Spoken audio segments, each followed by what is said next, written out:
ilẹ̀ Amẹ́ríkà káwọn ẹ̀rọ aṣàlámì tá a mọ̀ sí dúróònù àtọmọogun tó 200 kan ránṣẹ́ sórílẹ̀‐èdè Nàìjíríà láti gbógun ti àwọn agbésùmọ̀mí báńdíìtì àwọn afẹ̀míṣòfò. Àwọn báńdíìtì tó 8 pàdé ikú òjijì lákòókò tí bọ́ǹbù tán kẹ́ kalẹ̀ yìn mọ́ wọn lẹ́sẹ̀ lójijì. Ẹ̀kúnrẹ́rẹ́ ìròyìn ń bọ̀, ẹ gbọ́ iṣẹ́ pàtàkì tá a ní fún yín. Àtòrìṣe bàbá Abẹ́òkúta dé ìwòsàn dìrọ̀rùn. Bẹ́ẹ̀ ni àìsàn wo ló ń bá wọ́n fínra? Sétọ̀ ṣúgà ni tá a mọ̀ sí diabetics àbí sétọ̀ oyún ju àìrọ́mọbí, ọjà rẹ̀ ò tà dáadáa. Èwo ló ń dojúkọ? Àbò fẹ́ mọ̀ nípa àràwọ̀ rẹ̀, tètè mọ́ lọ sọ́dọ̀ àtòrìṣe bàbá Abẹ́òkúta. Pè wọ́n sórí nọ́mbà yìí 09154647632 tàbí 07064312685. Wọ́n wà ní Kílàńkó Ọ̀fà garage opposite Hallelujah House, Kò Ságbákò bus stop, Ìlọrin. Ẹ káàbọ̀ padà. Ìròyìn tó tẹ̀ wá lọ́wọ́ ti fìdí rẹ̀ múlẹ̀ pé orílẹ̀-èdè Amẹ́ríkà ló ti kó àwọn ẹ̀rọ aṣàlámì ìṣẹ̀lẹ̀ tá a mọ̀ sí dúróònù ránṣẹ́ sí orílẹ̀-èdè Nàìjíríà lọ́pọ̀ yanturu.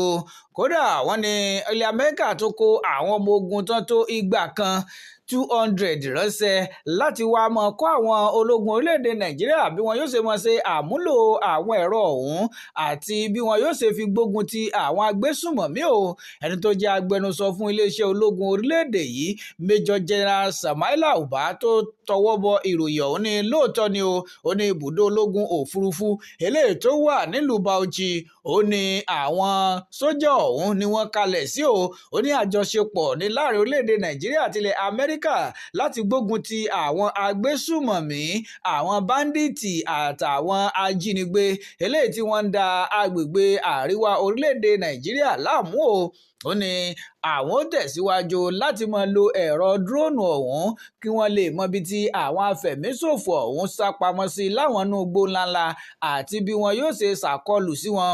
Ó ní ṣùgbọ́n ilẹ̀ Amẹ́ríkà kọ́ ni yóò mọ ṣàkọlù sí wọn. Ó ní wọn ó kàn mọ́ pèsè àwọn ìṣẹ̀lẹ̀ àti àwọn àkọsílẹ̀ eléyìí tó ṣe é tẹ̀lé fún àwọn orílẹ̀-èdè Nàìjíríà ni ó ní gbogbo èyí táwọn èèyàn bá ń rí nìkan mọ́ fi tó ìjọba létí pàápàá jùlọ ẹ̀ṣọ́ aláàbò torí pé àwọn ti bẹ̀rẹ̀ sí ní tọpinpin táwọn sì ń dọdẹ àwọn agbésùmọ̀mí ọ̀hún lákòókò yìí ju ti àtẹ̀yìnwá lọ. Nínú ìròyìn tó farapẹ́ ńṣe ni àwọn afẹ̀míṣòfò tán tó 8 pàdé ikú òjijì lákòókò tí bọ́ǹbù eléyìí tí wọ́n kẹ́ kalẹ̀ fáwọn ológun yìn mọ́ wọn nípínlẹ̀ Zamfara.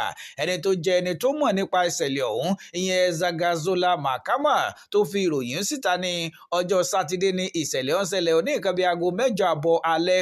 Ó ní ńṣe ni àwọn èèyàn ọ̀hún lọ kẹ́ àwọn àdó olóró sí ojú ọ̀nà kan eléyìí tó wà ní Kurube Kusaka tí wọ́n sì fẹ́ kí àwọn ọmọ ológun orílẹ̀-èdè Nàìjíríà kó sí, ṣùgbọ́n ńṣe ni ìkan lára wọn bá gun mọ́sínì kọjá lórí àdó olóró ọ̀hún láìmọ̀ tí kinní ọ̀hún tó sì bú gbàmù mọ́ wọn lẹ́sẹ̀. Ó ní wọ́n tó 8 eléyìí tí kinní ọ̀hún ṣekú pa tí ọ̀pọ̀lọpọ̀ sì farapa.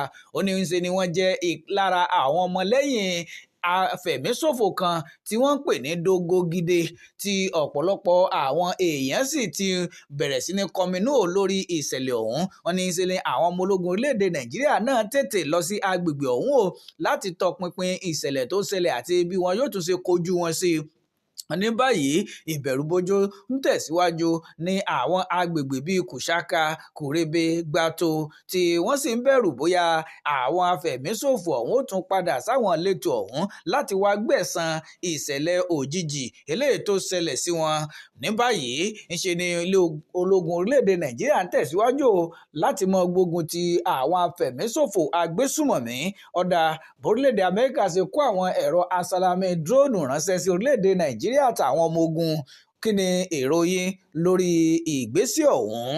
Ẹ fi sí abẹ́ àríwísí ìròyìn. Ẹ má gbàgbé láti fọ́lọ̀ wa, ẹ bá wa ṣíà rẹ̀, ẹ láìkì ẹ̀, ẹ ṣé púpọ̀ bẹ́ẹ̀ ṣe ń tẹ̀.